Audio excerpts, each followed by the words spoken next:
यहाँ पर बैठना आपका रायगा नहीं जा रहा।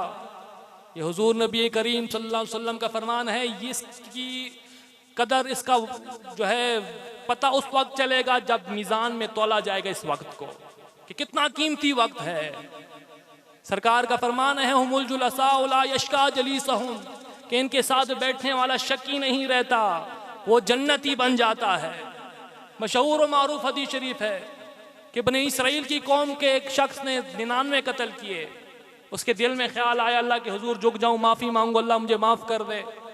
चला गया किसी राहिब के पास, अर्ज करने लगा हजरत मैंने 99 कत्ल किए हैं, मेरे लिए माफ़ी है। वो अल्लाह की रहमत से मायूस था, कहने लगा तू 99 कत्ल करके अभी माफ़ी का तलबगार है। उसने तलवार उठाई, 100 कत्ल पूरे कर दिए। फिर किसी अल्लाह वाले के पास चला गया, अर्ज करने लगा हजरत मैंने 100 कत्ल किए हैं, मेरे लिए माफ़ी का कोई जरिया है? आपने फरमाया, उस अल्लाह वाले ने फरमाया मैं कौन होता हूँ तेरे और तेरे मालिक के दरमियान आने वाला। हाँ, एक शर्त है, जिस बस्ती में तूने गुनाह किए हैं वो बस्ती छोड़कर। सरकार फरमाते हैं करियत सालिहीन, वो नेकोकारों की बस्ती है, तुझे वहां जाना है। तू जब वहां जाएगा अल्लाह पाक उनकी वजह से तुझ पर मेहरबानी फरमा देगा, तू जन्नती बन जाएगा। हदीस शरीफ में आता है अभी वो शख्स पहुंचा नहीं अल्लाह वालों की बस्ती, उससे पहले घेरा उसे मौत आ गई। जब मौत आई जन्नत वाले फरिश्ते भी आ गए, जहन्नम वाले भी आ गए। जन्नत वाले कहने लगे इसने कदम उठाए थे अल्लाह वालों की बस्ती के करीब की जानिब, कदम उठाए थे, वो कदम बड़े कीमती थे, इसलिए हम जन्नती से लेके जाएंगे। जहन्नम वाले कहने लगे 100 कत्ल भी किए थे। अब अल्लाह पाक ने सालिस के तौर पर तीसरा फरिश्ता भेज दिया उनके माबैन फैसला कराने के लिए। फैसला क्या हुआ? फैसला ये हुआ जमीन नापो, जमीन अगर अल्लाह वालों की बस्ती के करीब है जन्नती ले जाए, अगर अल्लाह वालों की बस्ती से दूर है तो जहन्नमी ले जाए। पता क्या चलता है? अल्लाह वालों की कुर्बत बंदे को जन्नती बना देती है।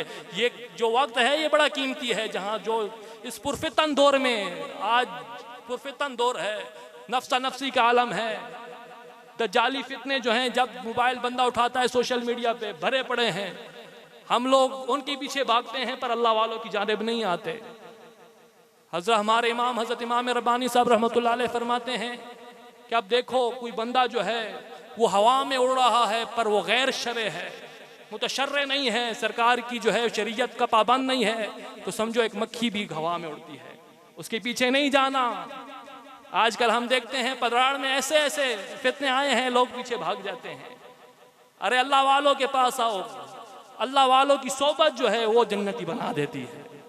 तो सामीन मोहतरम, अब मैं बिला ताखीर इस बज़्म की आखिरी खिताब, खुसूसी खिताब हज़रत अल्लामा मौलाना डॉक्टर मलिक शहजाद मुजद्ददी साहब से इल्तिमास करता हूँ। हज़रत साहब जी हमारा बड़ा पुराना ताल्लुक़ है।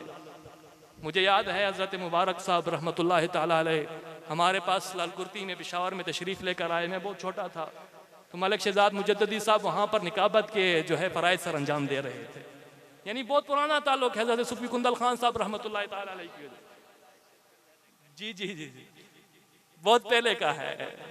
मैंने हज़रत सूफ़ी कुंदल खान साहब रहमतुल्लाह अलैह की हस्ती मुबारक को देखा है पर मुझे याद नहीं है, तो उनका ताल्लुक़ बहुत, और हज़रत सूफ़ी कुंदल खान साहब मुबारक रहमतुल्लाह अलैह के मुराद जो थे हज़रत शाह साहब मुबारक थे।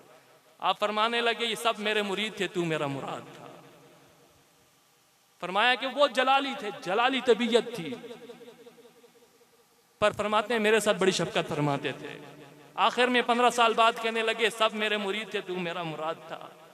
ये बाबा मोहम्मद शाह करोड़ी रहमतुल्लाह अलैह का फैज़ान है कि खुद वलियों जो है अफ़गानिस्तान कुंदूज से चले, सदर में आकर साथ रह गए, 15 साल लगातार जो है तरबियत की।